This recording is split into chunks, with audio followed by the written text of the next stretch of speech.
Kurasa. Mtazamaji wa EA TV, karibu katika Kurasa, upate dakika chache za kukuletea machache kati ya mengi yaliyotufikia mezani kwetu kwa hii leo. Tuanze kukupekulia kurasa kwa hili.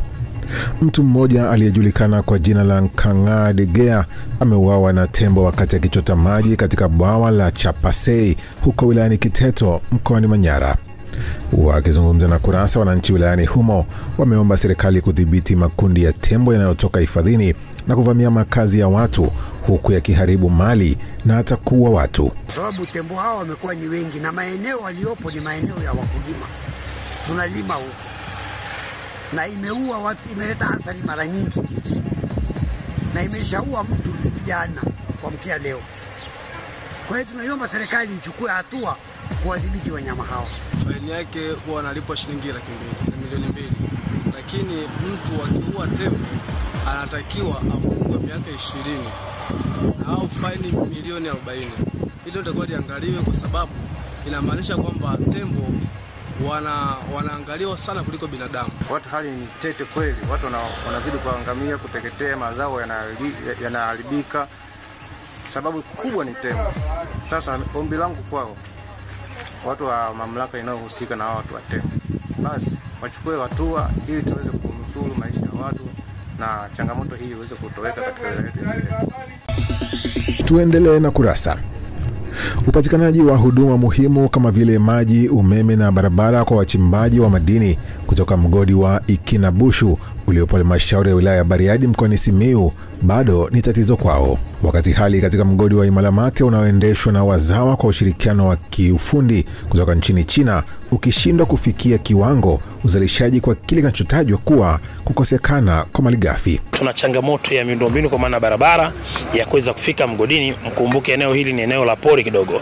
Na changamoto ya pili ni umeme kwa ajili ya kufacilitate shughuli mbalimbali za kusaga na kuchenjua dhahabu.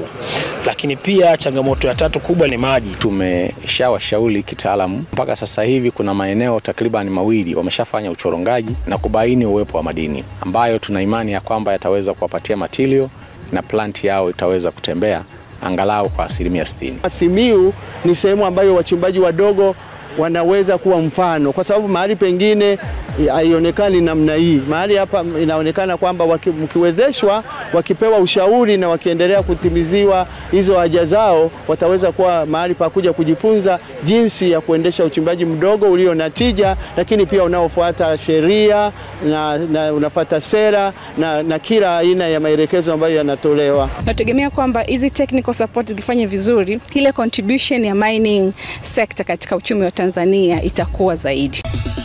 Tumalizie Kurasa kwa hili. Kufunguliwa mapema masoko ya zao la ufuta kutawezesha wakulima wa zao hilo waliopo wilayani Namtumbo mkoani Ruvuma waweze kuuza mazao yao kwa bei nzuri. Wakulima hawa wamesema kuwa kwa sasa wanakumbwa na changamoto ya bei ndogo kutokana na mikoa mingine tayari kuwa imefungua masoko yake, hali inayowapa wanunuzi nafasi ya kuchagua wapi wanunue ufuta. Kikubwa sisi ni kuwahi tu. Changamoto sisi mara nyingi masoko yetu tunachelewa. Tunapochelewa ndo tunapokutana hizo bei zinakuwa chini. Kwa viongozi wetu tunachowaomba, tukianza kwenye ufuta toka mwanzoni tuanze mapema, kwa sababu si ufuta wetu kuanzia mwezi wa 4 tunakuwa tayari tumeshaupiga huko ndani. Sasa hivi msimu unakuwa ushaisha muda mrefu. Kwa msimu baada ya kuchelewa ndo tumekutana naye. Hali mimi ninachokiomba, jinsi gani sisi wanaweza kutuhamasisha kwenye kuzalisha zao hili, na pia tunaomba waongeze fursa kubwa zaidi katika kusimamia masoko ya zao la ufuta. Bei ya wastani tuliyopata ni 2230. Kwa mkulima kitoa shilingi 10 inabaki 2220. Tuendeleze kuhamasisha wakulima walete jina linalofanana na akaunti yake kwenye chama cha msingi. Swala malipo kwenda hapa na kwamba kisa akaunti milala au jina tofauti sio nzuri sana. Tumekufungulia na kukufungia Kurasa kwa hayo machache kati ya mengi yaliyotufikia mezani kwetu kwa hii leo. Tafadhali usikose kuangalia Kurasa. Kwa niaba ya wale wote walioshiriki kuletea Kurasa kwa leo, jina langu ni Exaudi Mtei. Endelea kufuatilia vipindi bomba na makini kutoka hapa EA TV.